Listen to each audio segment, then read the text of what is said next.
ಮಂದಿ ಭಾಳ ನಮಗೆ ನಿಂದ ಮಾಡ್ತಾರ್ರಿ. ಮತ್ತು ಮಾಡ್ತಾರೆ ಪಾಪ, ಎಲ್ಲ ಪುಕ್ಕಟೆ ಇವೆಲ್ಲ ಸಿಕ್ಕಾವ, ಮತ್ತು ಅವೇನು ಉದ್ಯೋಗ ಖಾತ್ರಿ ಬರ್ತಾವ, ರೊಕ್ಕ ಬೀಳ್ತೈತಿ, ಕೆಲಸ ಏನೈತೆ ಅವ್ರಿಗೆ? ನೀವು ಒಂದು ನೆನಪಿಟ್ಕೊಂಡವ್ರಿ ಹೋಗಾಕ, ಊರ ಮುಂದಿನ ಬಾವಿ ಮುಚ್ಚಬಹುದು, ಊರ ಮಂದಿ ಬಾಯಿ ಮುಚ್ಚಕ್ಕಾಗೋದಿಲ್ಲ, ತಿಳ್ಕೊಂಬಿಡ್ರಿ ಅಷ್ಟೆ. ಊರ ಮುಂದಿನ ಬಾವಿ ಮುಚ್ಚಬಹುದು, ಊರ ಮಂದಿ ಬಾಯಿ ಮುಚ್ಚಕ್ಕಾಗೋದಿಲ್ಲ. ಅಕಸ್ಮಾತ್ ಒಂದು ವೇಳೆ ನೀ ಬಿದ್ದಿ ಅಂದ್ರೆ ಬಾಯಾಗ, ನಿನ್ನ ದೈವ ಚಲೋ ಇತ್ತು ಅಂದ್ರೆ ಬಾವ್ಯಾಗಿಂದ ಎದ್ದು ಬರ್ತಿ. ಆದ್ರೆ ನಿನ್ನ ಅದೃಷ್ಟ ಇರಲಿ ಬಿಡಲಿ, ಆದ್ರೆ ಊರ ಮಂದಿ ಬಾಯಾಗಿಂದ ಪಾರಾಗೋದು ಕಷ್ಟ. ಅದಕ್ಕೆ ಮನುಷ್ಯ ಊರು ಅಂದಮೇಲೆ ಒಂದಿಷ್ಟು ಆಡ್ತಿರ್ತಾವ ಅಷ್ಟೇ. ನಾ ಭಾಳ ಸಲ ಇದನ್ನು ಹೇಳ್ತಿರ್ತೀನಿ. ಏನಂದ್ರೆ, ಈಗ ನಿನ್ನೆ ಮೊನ್ನೆ ಅಡುಗೆ ಮಾಡಿರ್ತಾರೆ ಮನ್ಯಾಗ, ಅಡುಗೆ ಮಾಡಿದ್ದು ನಮಗೆ ತಂದಿಟ್ಟು ಕೂಡಲೇ ನಾವು ಮನ್ಯಾಗ ಸಿಟ್ಟಿಗೆ ಹೇಳ್ತೀವಿ. ಏನಂತೀವಿ ಅಂತಾರಿಲ್ಲ ಗಂಡು ಮಕ್ಕಳು, ನಿನ್ನೆ ಮೊನ್ನೆ ತಂದಿಟ್ಟು ನನಗೆ ಹಳಸಿದ್ದು ಯಾರು ಉಣ್ತಾರೆ ಮನ್ಯಾಗ ಅನ್ನೋದಿಲ್ಲ. ನೀವು ಏನಾಗ್ತೈತೆ ಉಣ್ರಿ, ಏನು ಒಂದು ಸಮಸ್ಯೆ ಏನು ಅಲ್ಲ. ನಿನ್ನೆ ಮೊನ್ನೆ ಮಾಡಿದ ಹಳಸಿದ ಅಡುಗೆ ಉಂಡ್ರೆ ಹೊಟ್ಟೆ ಕೆಡ್ತೈತೆ ಅಂತ ನಮಗೆ ಗೊತ್ತೈತೆ ಇಲ್ಲ? ನಿನ್ನೆ ಮೊನ್ನೆ ಮಾಡಿದ ಹಳಸಿದ ಅಡುಗೆ ಉಂಡ್ರೆ ಹೊಟ್ಟೆ ಕೆಡ್ತೈತಿ, ನಿನ್ನೆ ಮೊನ್ನೆ ಆಡಿದ ಮಾತು ತಲೆಯಾಗಿ ಇಟ್ಕೊಂಡ್ರೆ ತಲೆನೂ ಕೆಡ್ತೈತೆ ಅಂತ ಗೊತ್ತಿರ್ಬೇಕು ಮನುಷ್ಯಾಗ. ಇದನ್ನ ಕಲಿಯೋದು ಜೀವನದೊಳಗೆ ಅಷ್ಟೆ. ಅದಕ್ಕೆ ಜೀವನ ಅಂದ್ರೆ ಕಲಿಯೋದಷ್ಟೇ ಇಲ್ಲ. ಏನು ಕಲಿಯೋದು ಅಂದ್ರೆ, ನಾ ಅನ್ಕೊಂಡಂಗೆ ನನ್ನ ಇಚ್ಛೆಯಂತೆ ಜಗತ್ತು ನಡೆಯುವುದಿಲ್ಲ. ಇಲ್ಲಿ ನಾವೇನು ಕಲಿಬೇಕು ಅಂದ್ರೆ, ನನ್ನ ಇಚ್ಛೆಯಂತೆ ನಾ ಅನ್ಕೊಂಡಂಗೆ ಈ ಜಗತ್ತು ನಡೆಯುವುದಿಲ್ಲ.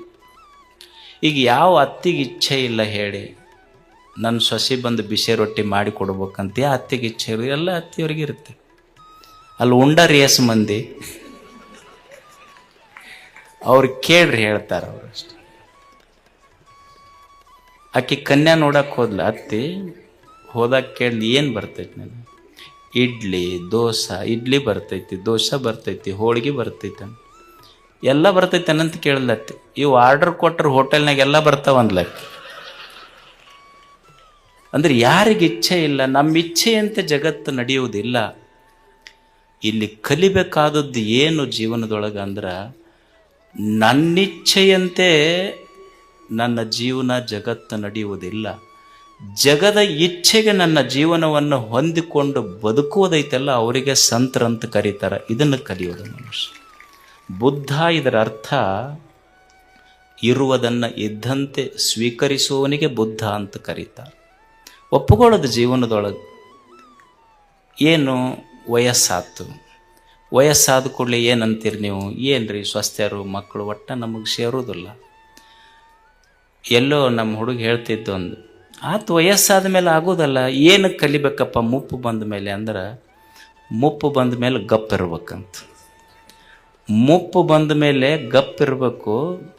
ಮಗನ ಮಾತಾಡಿಸ್ಬೇಕಾದ್ರೆ ಸೊಸಿ ಮಾರಿ ನೋಡ್ಬೇಕು.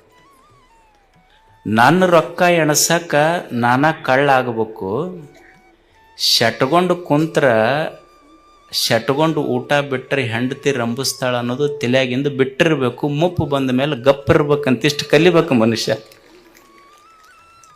ಕಲಿಯುವುದಿಲ್ಲ ಅಷ್ಟೇ ಜೀವನದೊಳಗೆ. ಅದಕ್ಕೆ ಜೀವನ ಇದ್ದಂತೆ ಸ್ವೀಕರಿಸುವವನಿಗೆ ಸಂತ ಅಂತ ಕರೀತಾರೆ, ಜ್ಞಾನಿ ಅಂತ ಕರೀತಾರೆ. ಯಾಕಂದ್ರೆ ನಾನೇನು ಬಯಸ್ತೀನಲ್ಲ, ನಾನಿರುವುದು ವರ್ತಮಾನದಲ್ಲಿ, ನನ್ನ ಬಯಕೆಗಳಿರುವುದು ಭವಿಷ್ಯತ್ತಿನಲ್ಲಿ. ಅಂದ್ರೆ there is a difference, gap. ವರ್ತಮಾನಕ್ಕೂ ಭವಿಷ್ಯಕ್ಕೂ ಗ್ಯಾಪ್ ಇದೆ. ಅದಕ್ಕೆ ವರ್ತಮಾನದೊಳಗೆ ಏನು ಸಿಗುತ್ತದೆ, ನಿನ್ನೆ ಸತ್ತು ಹೋಗಿದೆ. Yesterday is dead, tomorrow is not yet born, what I have with me is today.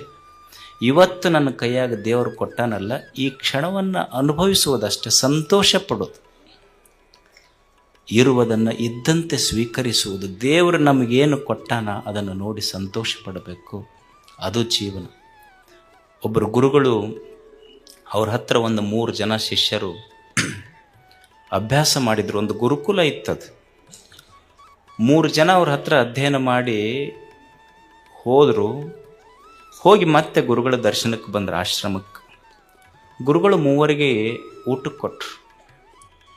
ಊಟಕ್ಕೆ ಒಬ್ಬನಿಗೆ ಬಂಗಾರದ ತಟ್ಟೆ ಕೊಟ್ಟರು, ಒಬ್ಬನಿಗೆ ಬೆಳ್ಳಿ ತಟ್ಟೆ ಕೊಟ್ಟರು, ಒಬ್ಬನಿಗೆ ಮಣ್ಣಿನ ಪ್ರಯಾಣ ಮಣ್ಣಿನ ತಟ್ಟೆ ಕೊಟ್ಟರು. ಎಲ್ಲರ ತಾಟಿನೊಳಗೂ ಒಂದೊಂದು ರೊಟ್ಟಿ ಹಾಕಿದ್ರು, ಉಂಡ್ರು. ಮೂವರಿಗೆ ರೊಟ್ಟಿ ನೀಡಿದ್ರು ಗುರುಗಳು. ಒಬ್ಬನಿಗೆ ಬಂಗಾರ ತಟ್ಟೆ, ಒಬ್ಬನಿಗೆ ಬೆಳ್ಳಿ ತಟ್ಟೆ, ಒಬ್ಬನಿಗೆ ಮಣ್ಣಿನ ತಟ್ಟೆ ಕೊಟ್ಟು ಮೂವರಿಗೆ ಒಂದೊಂದು ರೊಟ್ಟಿ ಹಾಕಿ ಊಟ ಮುಗಿದ ಮೇಲೆ ಮಣ್ಣಿನ ತಟ್ಟೆಯಲ್ಲಿ ಬೆಳ್ಳಿ ತಟ್ಟೆಯಲ್ಲಿ ಉಂಡ ಶಿಷ್ಯರು ಗುರುಗಳಿಗೆ ಬಂದು ಹೇಳಿದರು, ಅಲ್ಲ ನೀವು ಬಹಳ ದೊಡ್ಡವ್ರಂತ ತಿಳ್ಕೊಂಡಿದ್ವಿ ನಾವು, ನಮ್ಮ ಮೂವರಿಗೆ ಬೇರೆ ಬೇರೆ ತಟ್ಟೆ ಕೊಟ್ರಿ ನೀವು. ಅವನಿಗೆ ಬಂಗಾರ ತಟ್ಟೆ ಕೊಟ್ರಿ, ಅವನಿಗೆ ಬೆಳ್ಳಿ ತಟ್ಟೆ ಕೊಟ್ರಿ, ನನಗೆ ನೋಡಿದ್ರೆ ಬರೀ ಮಣ್ಣಿನ ತಟ್ಟೆ ಕೊಟ್ರಿ ಅಂತ ಶಿಷ್ಯ ಕಂಪ್ಲೇಂಟ್ ಮಾಡಿದ ಗುರುಗಳಿಗೆ. ಅವಾಗ ಗುರು ಹೇಳ್ದ, ನೋಡು, ನಿನಗೆ ಅವನಿಗೆ ಬಂಗಾರದ ತಟ್ಟೆ ಕೊಟ್ಟಿರ್ಬೋದು, ಅವನಿಗೆ ಬೆಳ್ಳಿ ತಟ್ಟೆ ಕೊಟ್ಟಿರ್ಬೋದು, ನಿನಗೆ ಮಣ್ಣಿನ ತಟ್ಟೆ ಕೊಟ್ಟಿರ್ಬೋದು. ನಿನ್ನ ಲಕ್ಷ್ಯ ತಟ್ಟೆಯ ಕಡೆ ಹೋತೆ ಹೊರತು ತಟ್ಟೆಯಲ್ಲಿ ಹಾಕಿದ ರೊಟ್ಟಿ ಒಂದೇ ಅನ್ನುವ ಕಲ್ಪನಾ ನಿನಗೆ ಬರಲಿಲ್ಲಲ್ಲ. ಜೀವನದೊಳಗೆ ಒಬ್ಬ ಹೆಚ್ಚಿರ್ಬೋದು, ಒಬ್ಬರಿಗೆ ಕಡಿಮೆ ಇರ್ಬೋದು, ಒಬ್ಬ ಶ್ರೀಮಂತ ಇರ್ಬೋದು, ಒಬ್ಬ ಬಡವಿರ್ಬೋದು, ಒಬ್ಬ ಸುಂದರ ಇರ್ಬೋದು, ಒಬ್ಬ ಕಪ್ಪಿರ್ಬೋದು. ಆದರೆ ದೇವರು ನಮ್ಮ ತಟ್ಟೆಯಲ್ಲಿ ಸುಂದರವಾದ ಜೀವನವನ್ನು ಹಾಕಿದ್ದಾನೆ. ಈ ಜೀವನವನ್ನು ಏನು ಆಯುಷ್ಯ ಕೊಟ್ಟಾನ ಅವನಿಗೆ ಸಂತೋಷ ಆಗುವಂಗೆ ಬದುಕಿ ಹೋಗುವುದೇ ನಿಜವಾದ ಜಾತ್ರೆ. ಇದು ಜೀವನದ ಉದ್ದೇಶ.